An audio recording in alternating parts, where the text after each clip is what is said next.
Ghost Hunting in New England, your favorite spooky podcast.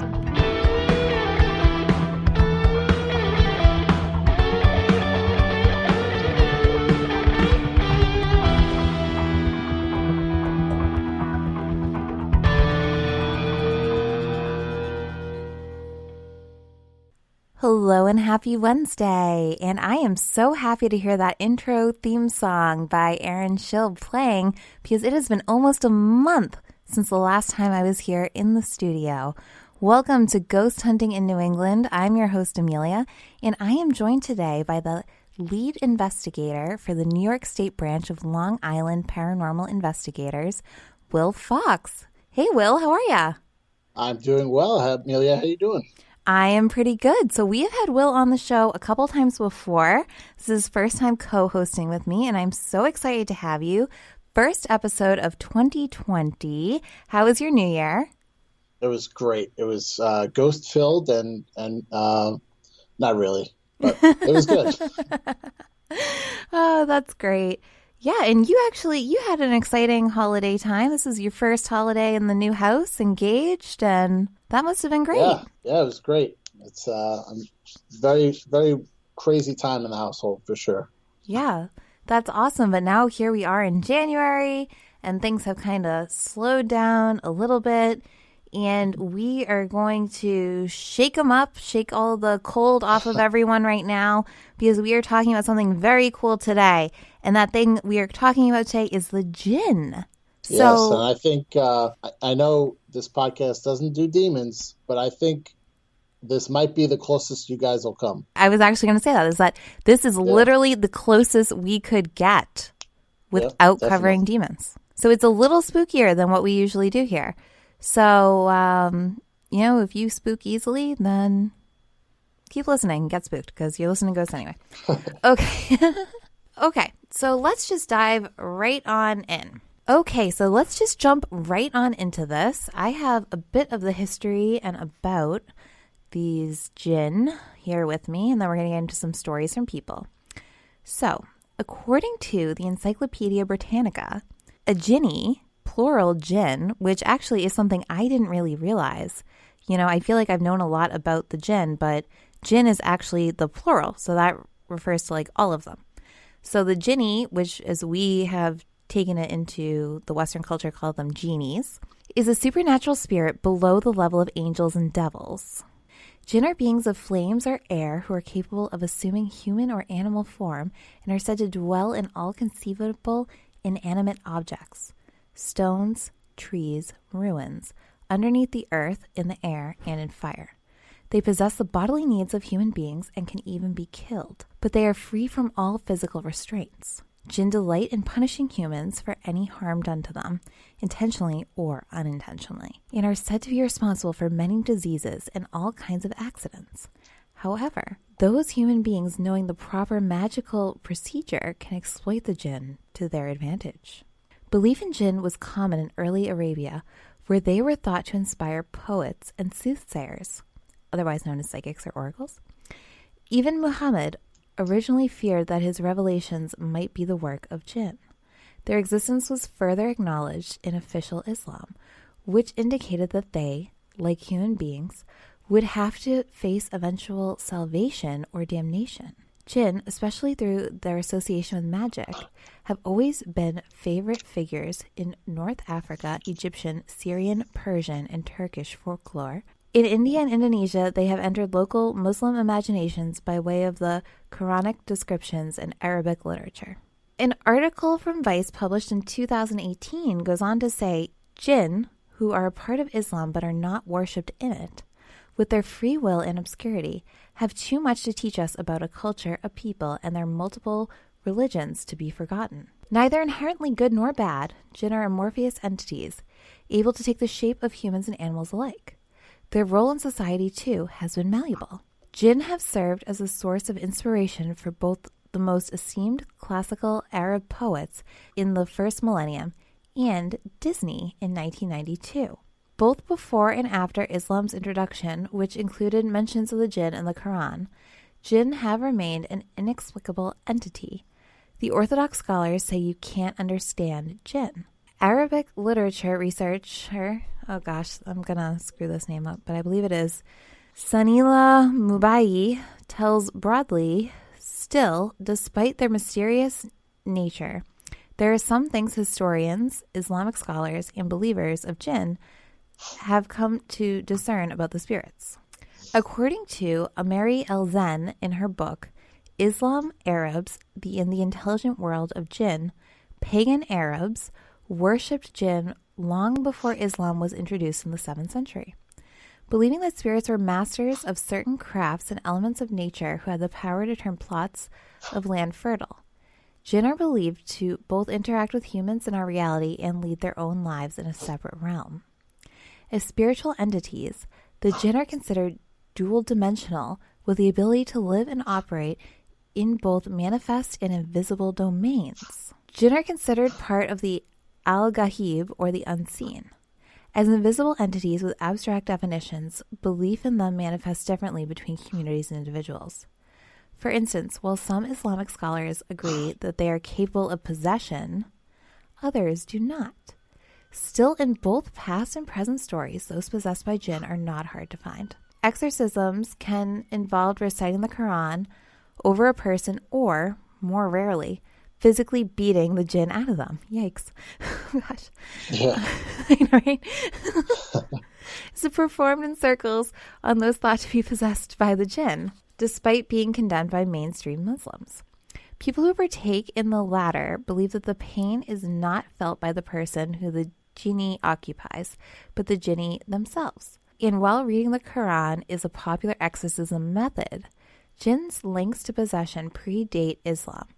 The Arabs of pre-Islam invented a whole set of exorcism procedures to protect themselves from the evil actions of the Djinn on their bodies and minds, such as the use of beads, incense, bones, salt, and charms written in Arabic, Hebrew, and Syriac, or the hanging around their necks of dead animal teeth, oh my goodness, such as a fox or a cat, to frighten the Djinn and keep them away.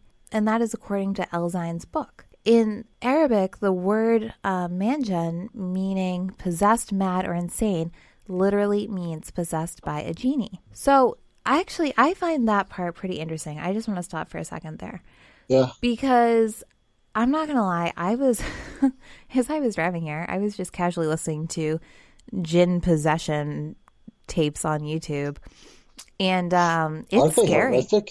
It's scary. It's really scary. And I've heard it on other podcasts as well. You listen to these audio tapes, and these people, whether they're possessed or not, they truly believe it, because there is no way to go in. If these people are faking it and they know they're faking it, then they must be Hollywood actors, because these tapes are, man, I've never heard some of those sounds come out of humans before. It is very true. And actually, you mentioned other podcasts, but I know you and I both listened to the Unbelievable podcast, and they did an episode of it, and they actually had some of that stuff on there too. And it's frightening. So if anyone wants to just listen to like a funny podcast that has those, we're not going to be playing any of that on here. I don't want any of that on the show because it like freaks me out. But, it's scary. And it's what I didn't realize too is it is so prevalent. Whenever you hear of exorcisms, you always think of, at least I do, in like the Christian religion and what goes on there with them. But there are a lot of people who, like as you said, at very least believe they are being possessed by the Djinn. Right. And it's so prevalent in those societies that it's comparative to, what are they called? Ultra churches or something like that get televised, and they do these, I guess you could call it exorcisms on TV, where they make a big spectacle of releasing the evil spirits from these people. And that's exactly what they do with the Djinn in these cultures. And they televise it, they put it on the radio. And I guess it's so prevalent that they just have these, dozens, at least hundreds of people where they could do these exorcism. And it's crazy. It really is truly crazy. It is crazy, and it's scary. One of the reasons why the Djinn is so like immensely interesting to me. I think there are a few reasons. I think maybe one of it is like I was raised Christian and we don't have this equivalent. You know what I mean? Like there's nothing in our religion that in any way is like this. And I'm going to get more into that as I keep going, but they're not demons. They're not angels. Right. They're kind of like us. Well, they're other beings. Like, right. You know, there's a lot that goes into the origins, but essentially Muslims believe that Allah created the jinn and then also created humans, and then the jinn just refused to cooperate and coexist with humans. That's why they were banished to the fifth dimension. So they essentially are just other beings just like us that live in the fifth dimension just like we live in the third dimension, but they just were banished there because of their hatred for us. Yeah, and it's wild too because they can kind of slink in between the dimensions, which we can't. I mean, if we talk about like 10 or 11 dimensions, I mean, they slink all over the place.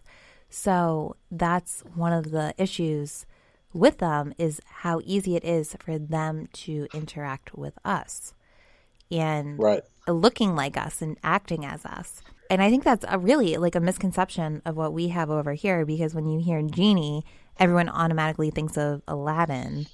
Exactly, Robin Williams. Right, and that's not what these really are. Like, that's not an accurate interpretation of the jinn. So, because before, I think this goes for just about anybody in at least the United States. But the first time I even heard about, I can't even say that heard about jinn because I hadn't at that point, where it was Aladdin, where you hear about genies. Right. But you hear about genies, you don't even think that there's this whole evil side of jinn, that or technically genies, I guess, that you don't even think about. I didn't know jinn were a thing until I joined Long Island Paranormal Investigators. Right.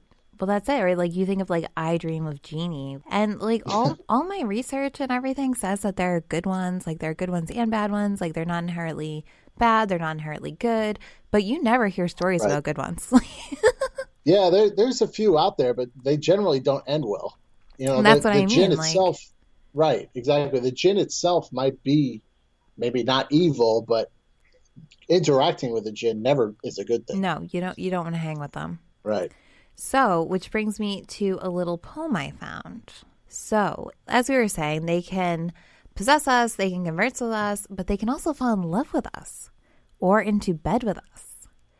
Pre-Islamic poet Tabata Sharan once wrote about sleeping with a jinniyah, which is the feminine form of genie, in a poem called How I Met the Ghoul.